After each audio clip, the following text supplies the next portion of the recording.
নমস্কার বন্ধুরা, নীলগোপাল একাডেমির পক্ষ থেকে আপনাদের স্বাগত জানাই। আরও একটি গুরুত্বপূর্ণ আপডেট নিয়ে আমি আপনাদের সামনে হাজির হয়েছি। বন্ধুরা, আজকে যে বিষয়টি নিয়ে আলোচনা করব যে কিভাবে আপনি বাংলার ভূমির ওয়েবসাইটে গিয়ে রেজিস্ট্রেশন করবেন এবং সঠিক নিয়মে কিভাবে আপনি আপনার জমির রেকর্ড ডাউনলোড করবেন তার পুরো পদ্ধতি আজকের এই ভিডিওতে আমি বিস্তারিত আলোচনা করব। বন্ধুরা, আপনারা জানেন যে আপনাদের ফোন থেকে একটা থার্ড পার্টি অ্যাপস ডাউনলোড করা যায় এবং সেখান থেকে আপনি কিন্তু প্রয়োজনে আপনার জমির রেকর্ড ডাউনলোড করতে পারেন। কিন্তু বন্ধুরা, ওই ডাউনলোড করা রেকর্ড কিন্তু সব জায়গায় গ্রাহ্যনীয় নয়। এই জন্য এর নিজস্ব একটা ওয়েবসাইট রয়েছে যেটা আপনি নিজের ফোন থেকে করতে পারবেন। তো এই ওয়েবসাইটে গিয়ে আপনাকে আগে রেজিস্ট্রেশন করতে হবে। রেজিস্ট্রেশন করলে একটা ইউজার আইডি এবং পাসওয়ার্ড আপনাকে প্রোভাইড করা হবে এই ওয়েবসাইটের তরফ থেকে। সেই ইউজার আইডি এবং পাসওয়ার্ড দিয়ে লগ ইন করে সঠিক নিয়মে সঠিক পদ্ধতিতে আপনি আপনার জমির রেকর্ড ডাউনলোড করতে পারবেন এবং সেই রেকর্ড সর্বত্র কিন্তু গ্রাহ্যনীয় হবে। এবং এই যে আপনি একবার রেজিস্ট্রেশন করবেন, এটা কিন্তু টানা 1 বছর থেকে 2 বছর পর্যন্ত থাকবে। যতদিন না পর্যন্ত এই সফটওয়্যারটা আপডেট না হচ্ছে ততদিন পর্যন্ত কিন্তু ওই একই ইউজার আইডি এবং পাসওয়ার্ড দিয়ে কিন্তু লগ ইন করে আপনি এখান থেকে আপনার প্রপার্টি সম্বন্ধে বিস্তারিত তথ্য জানতে পারবেন এবং কোয়ারি সার্চ করতে পারবেন। এছাড়াও এখান থেকে মৌজা ইনফরমেশন আপনি জানতে পারবেন।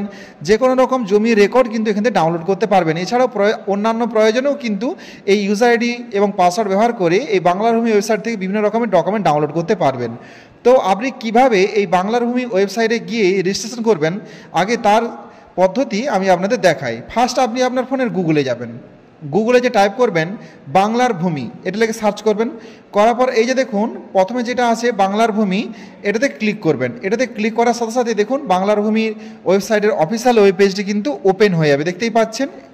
তো এই অফিসিয়াল ওয়েব পেজের ওপরের দিকে দেখুন এই যে সাইন আপ বলে যে অপশানটা রয়েছে দেখতে পাচ্ছেন আপনারা, এই সাইন আপ অপশানটাই ক্লিক করবেন। এই সাইন আপ অপশানে ক্লিক করার সাথে সাথেই কিন্তু আরেকটি নতুন ওয়েব পেজ ওপেন হয়ে যাবে। দেখুন পাবলিক রেজিস্ট্রেশন ফর্ম।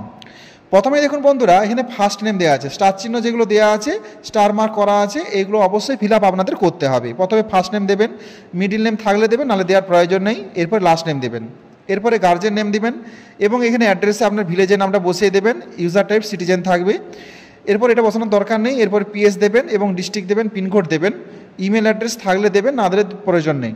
এরপরে মোবাইল নাম্বারটা দেবেন। মোবাইল নাম্বার দিয়ে পাশের ঘরে যাওয়ার সাথে সাথে কিন্তু একটা ওটিপি আপনার মোবাইলে চলে যাবে। সেই ওটিপি নাম্বারটা এখানে বসাবেন।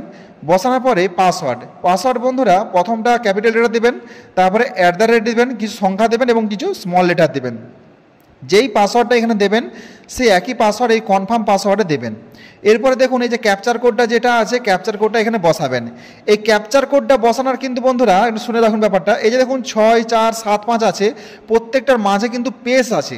এই জন্য 6 লিখে পেস দিবেন, দিয়ে 4 লিখবেন, দিয়ে পেস দিবেন, দিয়ে 7 লিখবেন, দিয়ে পেস দিয়ে 5 লিখবেন। পেস যদি না দেন তাহলে কিন্তু ক্যাপচার কোড নেবে না, কোনো মতেই নেবে না।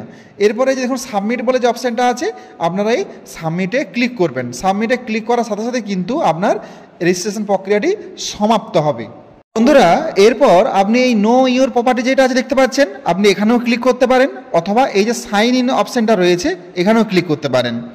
তো এখানে ক্লিক করার সাথে সাথে দেখুন এইরকম আরেকটা ইন্টারফেস আপনি দেখতে পাবেন। তো অলরেডি আপনার ইউজার আইডি এবং পাসওয়ার্ড তো তৈরি হয়ে গেছে। ইউজার আইডি বলতে আপনার মোবাইল নাম্বারটা হবে, সেটা এখানে বসিয়ে দেবেন এবং পাসওয়ার্ড যেটা আপনি দিয়েছিলেন সেই পাসওয়ার্ডটা এখানে দেবেন। দেওয়ার পর এই যে ধরুন ক্যাপচার কোডটা আছে, এখানে কিন্তু বন্ধুরা আর পেস্ট দিতে হবে না, পরপর ক্যাপচার কোডটা বসিয়ে দেবেন। দিয়ে লগ ইন যে অপশানটা রয়েছে এই লগ ইন অপশানে ক্লিক করবেন। লগ ইন অপশানে ক্লিক করার সাথে সাথে কিন্তু আরেকটি ইন্টারফেস ওপেন হয়ে যাবে, দেখতেই পাচ্ছেন। আপনি রেজিস্ট্রেশন সম্পূর্ণ করে ইউজার আইডি পাসওয়ার্ড দিয়ে লগ ইন করার সাথে সাথে এরকম ইন্টারফেস আপনি একটা দেখতে পাবেন। তো এখানে থেকে বন্ধুরা আপনি আপনার মৌজার ভেরিফিকেশন করতে পারেন এবং আপনার জমির রেকর্ড ডাউনলোড করতে পারেন, সব কিছু এখান থেকে আপনি দেখতে পারেন। এবং এখানে একটা জিনিস দেখুন, লক্ষ্য করুন, এখানে উপরে কতগুলো কালার দেওয়া আছে। দেখুন লাল কালারে ক্লিক করলে এটা পুরো লাল হয়ে যাবে। বিভিন্ন রকম কালার আছে এখানে। তো আপনার যে কালারটা পছন্দ বলে মনে হবে সেই কালারটা আপনি এখানে দেবেন। বিভিন্ন রকম কালার রয়েছে, সেটা আপনি এখানে আপনার যেমন পছন্দ সেরকম কালার এখানে লাগিয়ে দেবেন। তো এরপর এখান থেকে কিন্তু এই যে ডিস্ট্রিক্ট সিলেক্ট করতে পারেন, ব্লক সিলেক্ট করতে পারেন এবং মৌজা সিলেক্ট করতে পারেন। তো এইসব করে কিন্তু আপনি আপনার জমি রেকর্ড কিন্তু ডাউনলোড করতে পারবেন। বন্ধুরা, এই সঠিক পদ্ধতিতে আপনি রেজিস্ট্রেশন করে রাখুন, ভবিষ্যতে কিন্তু অনেক কিছু সাহায্য পাবেন এই ওয়েবসাইট থেকে এবং খুব সহজেই কিন্তু আপনার জমি রেকর্ড ডাউনলোড করতে পারবেন। সো বন্ধুরা, আজ এই পর্যন্তই। দেখা হয় পরবর্তী নতুন কোনো ভিডিওতে নতুন কোনো টপিক নিয়ে। ততক্ষণ আমরা প্রত্যেকে ভালো থাকুন, সুস্থ থাকুন। Best of luck.